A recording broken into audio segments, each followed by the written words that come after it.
James 1:11. Enetelin gar ha helias sunto kalsoni, kai exeranin tan kortan, kai ta anthas autou exepizin, kai heu prepea tu prasopu autou apolata, hutos kai ha plusias intais poreais autou maranthesetai. Here, James gives us such a striking image of how short-lived human glory, the glory of human wealth, is.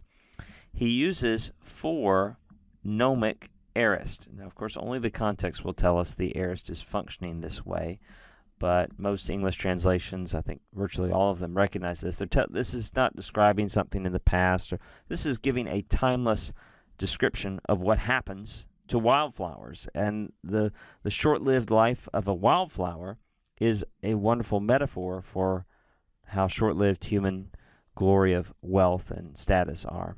So let's do our translation here. For the sun rises, and again, even though that's an aorist, we're translating it in the present because we're recognizing it's functioning timelessly here to describe proverbially what happens here, right?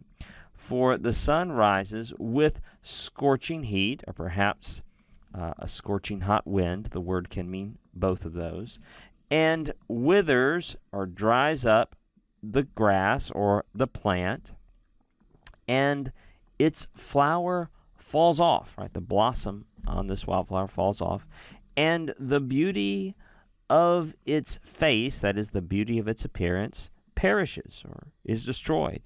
Thus also the rich, implied rich person here, right? This is the adjective functioning substantively. The rich person, in his pursuits, that is in his journeys, his business pursuits, will wither away or will fade away. So even as the rich person is going about what seems to be establishing even more powerful and influential status and wealth, from a divine perspective, he's in the midst of fading away, right? Because life is so transient and short and so fragile and dependent upon God's grace and strength each moment. This last word here, maranthesetai, is from the word marino, and you'll notice that theta there. Yes, you see that theta, and you're thinking that looks like somebody kicking back in their easy chair, feeling very passive, right? No augment, so it's a future passive. So in form, it's a future passive indicative, and that ending is third singular.